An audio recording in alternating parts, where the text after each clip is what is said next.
يا أيها الذين آمنوا لا ترفعوا أصواتكم فوق صوت النبي ولا تجهروا له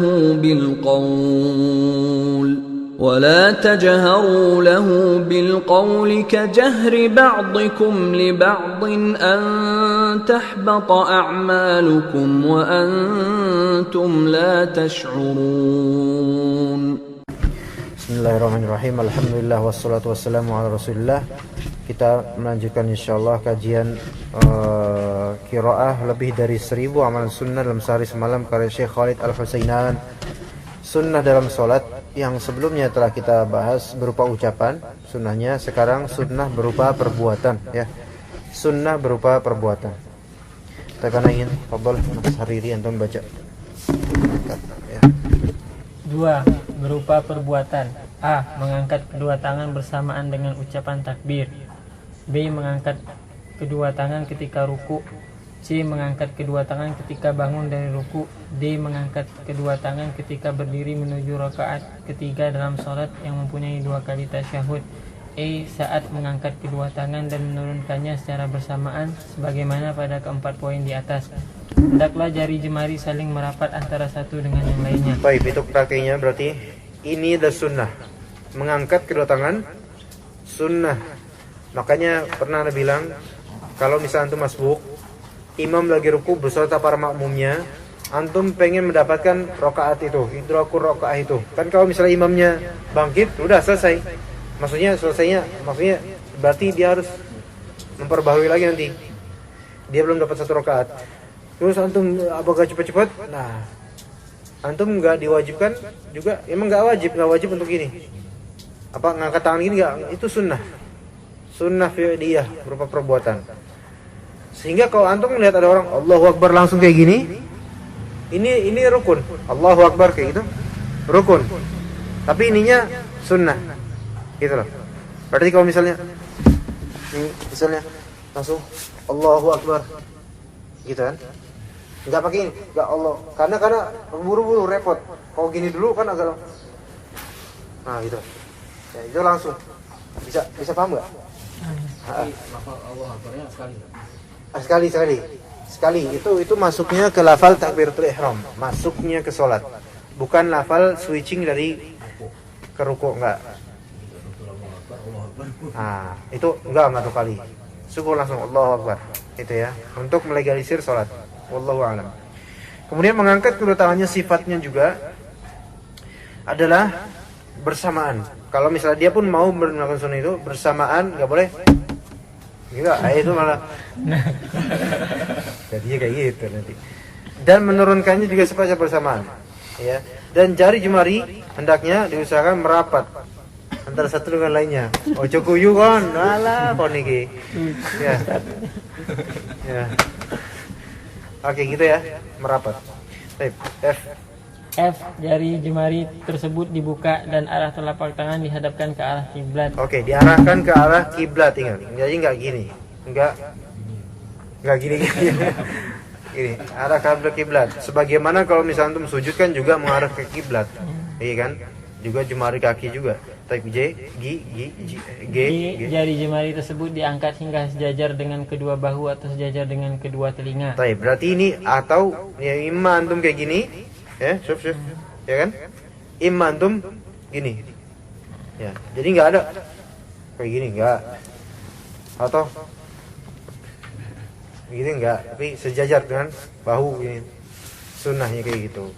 Cuman kalau misalnya ada orang kayak gini, Allahu Akbar. Sah nggak sholatnya? Sah, cuman apaan kayak gitu. Tapi kalau misalnya kayak gini hendak main-main, itu bisa istihza biddin, itu bisa kufur itu. Kemudian H. Ketika bersedekap meletakkan tangan kanan di atas tangan kiri atau tangan kanan menggenggam di atas pergelangan tangan kiri. Itu gimana itu bersedekap? Nah, lihat. Ini Lihat gambar B. Lihat gambar B, syuf lihat. Nah. Bersedekap nih bisa gini. Ini sunnah ya. Ya, benar enggak kayak gini? Anda benar enggak kayak gini? Kalau benar salahin Anda dong. Benar enggak? Benar. Hah? mirip Kalau benar salahin dong. Kalau nggak bener salahin ana. Bisa juga gini juga bisa nih. Atau ini sama ini ya. Ada juga kayak gini. Ya bisa kayak gini. Ya. Tapi normal biasanya kayak gini. Kalau biasa orang kan kayak gini. Kalau nyampe ke siku boleh. Kakak ana nggak tahu ada hadisnya kok yang itu. Yang setahu ana enggak. Enggak. Soalnya banyak. Ya banyak. Ya sah sholatnya. Cuman yang lebih yang sesuai sunnah nggak gitu. Terus ada juga yang kayak gini. Enggak. Perut tuh enggak. Bahkan asalnya tuh agak ditinggiin dikit gini. Kemudian pala itu dirundukin, nah kayak gini nih. Itu yang lebih, insya Allah kalau antum kayak gini sih, memang pertama kalau nggak biasa, pegel yakin, pegel, agak pegel, maksudnya pegel karena emang nggak biasa, bukan karena berat, tapi karena nggak biasa kayak gini, kan biasa kan mungkin gini biasa, ya kan? Kayak gini coba. Nah, tapi itu kalau misalnya terus kebiasaan itu insya Allah lebih khusyuk, insya Allah. Ya Pak? Yang mana kayak gini? Ya nggak tahu juga. Karena sih biasa aja Pak, nggak tahu. Mungkin masing-masing ya. Kemudian I memandang ke tempat sujud. J merenggangkan. tapi memandang ke tempat sujud itu di seluruh keadaan kecuali ketika tasyahud. Mandangnya ke sini, sunnahnya gitu ya. Kemudian J Memandang tempat sujud, kenapa sunnah aja? hah? Masuk sunnah memandang ke tempat sujud. Iya, Jadi kalau nggak memandang ke tempat sujud, sah sholatnya. Iya, antum gini ngeliatin apa Dagadu Jogja. Baca gitu. Itu ya maksudnya sah, cuman ya tentu kurang. Nggak khusyuk aja. Sujud yang depan kita atau agak jauh gitu orang. Bagian di gimana kita bersujud di situ aja. Kalau rukuk kepala nggak gini dong berarti. Hah? Kalau rukuk kepalanya Biasa aja. Biasa. matanya ada yang kita itu sama. Tempat sujud kan nggak mesti titik itu gitu, nggak Dari mesti. dari itu ke sini gitu. Ya daerah-daerah depan gini loh. Nah, ya kadang tapi nggak, kalau jempol nggak tempat sujud. Nggak daerah-daerah. Kalau misalnya kita pun rukuk kan juga nggak terlalu jauh dari tempat sujud kan Pak. Kecuali kalau ini kita pendek segini doang misalnya. Tapi ini nggak. Ya nggak apa-apa. Ya. Baik, kemudian J merenggangkan dua kaki dengan acuan jarak yang secukupnya, yakni sejajar dengan bahu. merenggangkan dua kaki ini lagi berdiri bukan? Iya. Berdiri. Jadi dua kaki itu jangan ngerapet malah. Iya. Itu siap gerak itu namanya. tersusah sendiri. Susah sendiri ya. Waduh. Sampingnya kan rapetin dia sendiri gini. Nah, terus habis itu sejajar dengan bahu kan? Renggangnya itu sejajar dengan bahu. Jangan lebih. Nah, ini gimana kok misalnya nih, wah, saya nih imam apa bukan imam, saya bermakmum di masjid yang hizbi misalnya. Yang mana di sana ahlul bidah banyak sekali. Ana nggak tahan sholat di sana, masya Allah. Yang semua acak adul sholatnya. Yang satu agak jauhan, sini agak jauhan, sehingga ana harus Ronaldo, ya kan? Harus ini lebar gitu kan? Nah, nggak usah dipaksa. Ya kan sebagian ada kayak gitu memikirkan wajib nih harus rapat kan, jadi harus gini. Iya kan? Iya. Itu repot di dia, repot di orang liatin. Ini orang norak banget gitu kan. Udah, antum yang paling sini aja paling deket imam, deketin aja udah. Dia terus menjauh. Biarin aja. Deketin. Iya. Hah? Dia terus menjauh lama-lama dia batalin sholatnya. Kabur. Berapa kali dipukul. Tapi jangan terlalu ini, antum juga mungkin gerakannya terlalu. Ya, kalau misalnya dia emang nggak mau, udah biarin aja udah, kan nggak, udah biarin aja. Renggangan itu nggak termasuk putus sholat. Hah? Ada penggangan. Itulah makanya itu yang jahil manusia susahnya, kita serba salah Pak, ya kan? Tapi kan minimal kita ada usaha untuk mendekatkan kepada yang samping gitu kan. Ketika nggak bisa dua-duanya, ya udah salah satunya aja gitu. Lah, ya mau gimana lagi? Itulah susahnya kita, masya Allah. Mereka belajar fikih, tapi gitulah belajar nggak diamalkan itu kayak gitu jadi. Iya. Kemudian Kak membaca Al-Quran dengan tartil dan merenungkan makna bacaan. Ya. Baik. Kemudian Sunnah dalam ruku. Ya. Pertama, menggenggam kedua lutut dengan kedua tangan dalam keadaan jari jemari merenggang ketika dalam posisi ruku. Nah, lihat itu gambar. Lihat Hah? gambar. Kedua lutut digenggam dengan kedua tangan, ya jari jemari merenggang. Dibedakan ketika sujud sebaliknya. Ya kan? Kalau ini merenggang. Dan itu lututnya dipegang, bukan Di bawah paha atau di bawah. Enggak, tapi lututnya di coverin gitu ya. Nah, kemudian dua, Yang kedua, meratakan punggung ketika ruku. Oke, gimana ukurannya ini? Oh, misalnya gini kan? Ini rata belum? Hah? Belum taruh air, Ustaz. Ah, jangan taruh air dulu, udah lihat aja, nggak harus tahu gimana. Udah rata belum? Rata. Nah, iya. Asal jangan mukanya yang rata, serem itu. Ya, punggungnya itu lurus gitu kan. Nah, kemudian Yang ketiga, memposisikan kepala ke depan atau sejajar dengan punggung hingga tidak menunduk atau mendongak mengangkat Mendongak. kepala. Mendongak mengangkat kepala. Nah, berarti kan ini kan yang tadi Pak Budara antum gini lihat, itu udah makan sujud itu niatnya. Iya. Jadi nggak usah ngedongak gini. Nanti ada orang sujud kelihatan doang kan. Atau nggak usah kayak gini. Ngeliat gini, enggak, ini aja. Lurus gitu. Ya. Agak naik dikit tapi dia. Ya. Agak naik dikit. Siapa Ana? Ininya. Ana. Enggak, maksudnya Iya. Siapa Ana barusan? Kepalanya. Ya, itu mencontoh. kalau itu emang endasnya apa maksudnya? Kalau yang belakangnya itu emang jendol gitu kan susah. Jadi diusahain lah. Ya besok-besok diketok dikit sama palu kan biar Masuk ya. biar jajan. Enggak, ini semampunya aja. Penting pandangannya gitu. Penting matanya tuh nggak usah ngedongak, nggak usah nunduk, normal. Iya, kemudian Yang keempat, merenggangkan siku kedua lengan hingga menjauh dari kedua sisi tubuhnya. paham nggak ini? Siku nih sih, ya. Jarak dengan Jadi jangan gini ketika ruku. Ini nih seperti ini contohnya. Ya. Posisi ruku yang benar sesuai sunnah. Jadi kalau misalnya ada sedikit pelanggaran itu nggak menjadikan batal, nggak menjadikan batal. Cuma memang nggak bagus sesuai sunnah. Tapi kemudian sunnah dalam sujud. Sunnah dalam sujud. Yang pertama, menjauhkan kedua tangan dari kedua sisi tubuh. Nah, ini ketika lihat ini kondisional sifatnya. Antum salat sunnah fadhol kayak gini. Tapi kalau sholat jemaah Nggak bisa. gini, wah muka orang di sini susah. Gitu. Jadi liatin ini ya. Kemudian Yang kedua, menjauhkan perut dari kedua paha. iya, menjauhkan perut dari kedua paha berarti tidak menempelkannya ketika sujud. Ya enggak? Kebayang enggak? Jadi jangan ngeringkuk gitu loh. Jangan gini, maksudnya jangan gini sujudnya gitu. Tapi gini apa gimana sih? Ya. Ya pokoknya gitulah. Antum tahu kan?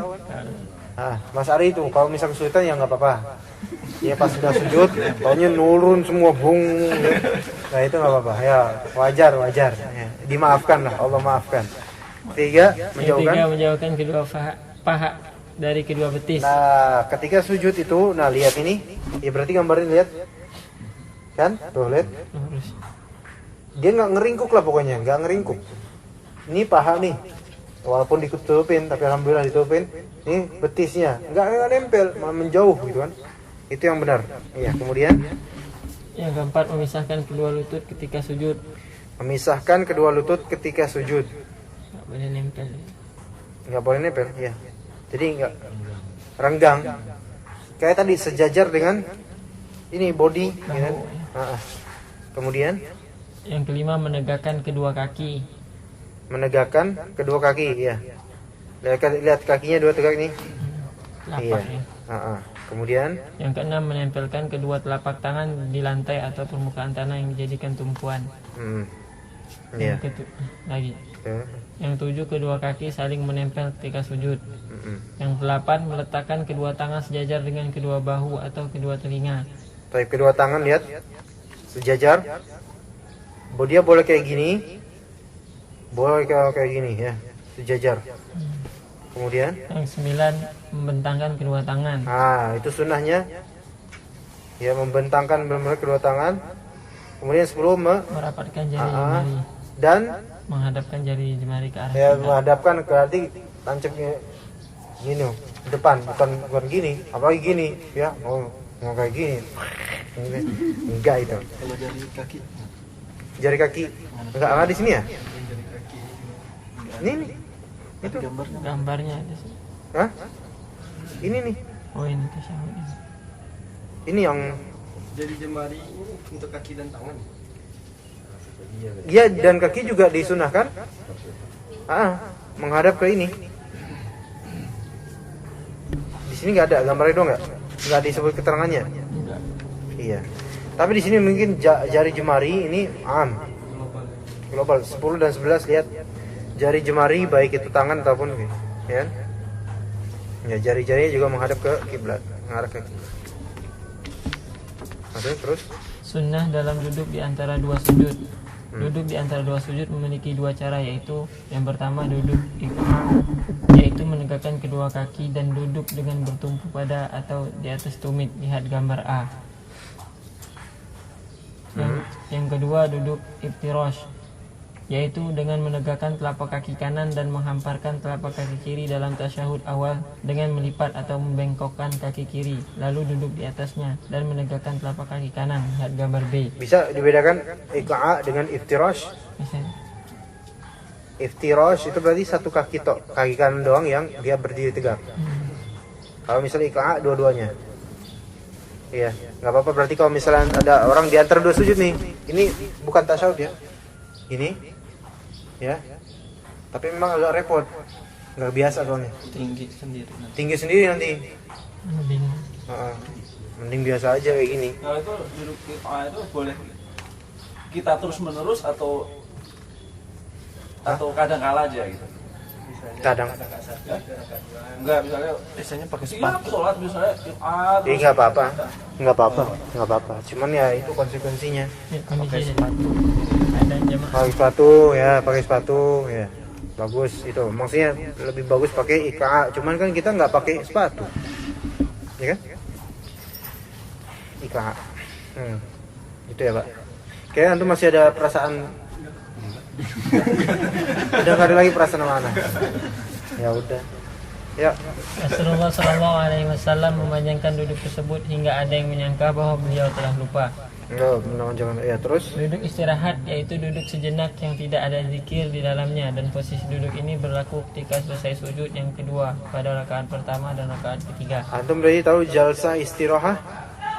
Jalsatul istirahah itu setelah sujud yang kedua, ya kan? Di rakaat pertama menuju rakaat kedua. Habis sujud kan?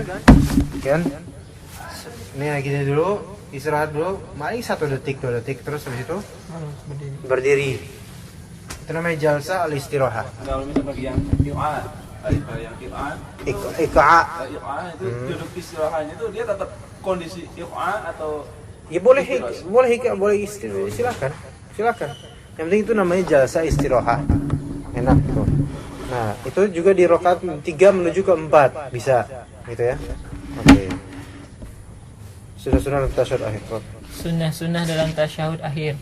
Terus Tasyahud yang kedua mempunyai 3 cara, yaitu yang pertama menegakkan telapak kaki kanan dan meletakkan telapak kaki kiri di bawah betis yang kanan seraya menunduk menempel lantai, punggung telapak kaki kiri menempel lantai.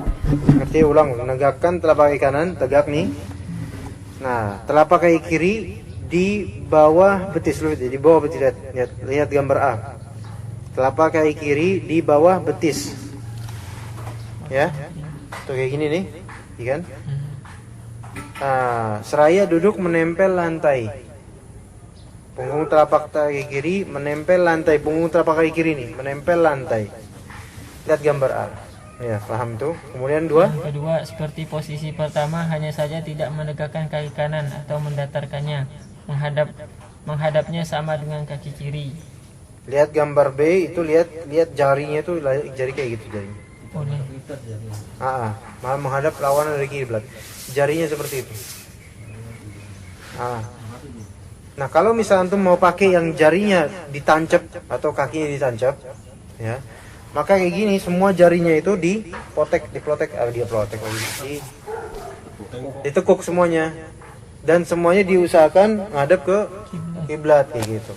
Paham nggak? Ya itu susah bagian. Ngebayanginnya aja udah nggak tega ya. Iya, emang nggak tega sama tulang sendiri. Ya udah kalau kayak gitu dengan bukan rukhsah tapi sunnah juga kayak gini nggak apa-apa. Iya, tapi orang normalnya biasanya dua jari tok yang ditekuk atau 3 jari tok. Gitu. Banyak. Iya, tapi sebenarnya dulu anak kayak gitu. Itu kan karena diginiin Pak, diselonjorin kayak gini. Ya kan? Karena diginiin. Padahal sebenarnya insya Allah diginiin ya, ditegak, lurus. Ya kan? Kalau nggak bisa, misalnya karena emang banyak kelebihan tulang atau apa gitu kan, maka gini. Tuh. Gitu. Dua-duanya oke. Nggak pas posisinya, selalu sholat diperbaikinya lagi sendiri. Iya, nggak apa-apa. Ya perbaikilah, nggak apa-apa. Hah? Dengan bantuan tangannya gitu. Ya boleh, nggak apa-apa. Nggak apa, diperbaiki daripada diperburuk. Sebagai orang. Jangan sampai orang yang memperbaiki. Kamu salah. Iya. Baik. Yang tiga, menegakkan kaki kanan dan memasukkan kaki kiri di antara betis kanan dan paha. Oke, jadi itu dua-duanya boleh insyaallah ta'ala. Oke, kita sampai situ aja dulu. Insyaallah pada 72 besok kita lanjutkan besok pagi insyaallah ta'ala. Subhanakallahumma bihamdika asyhadu an la ilaha illa anta astaghfiruka wa atubu ilaik.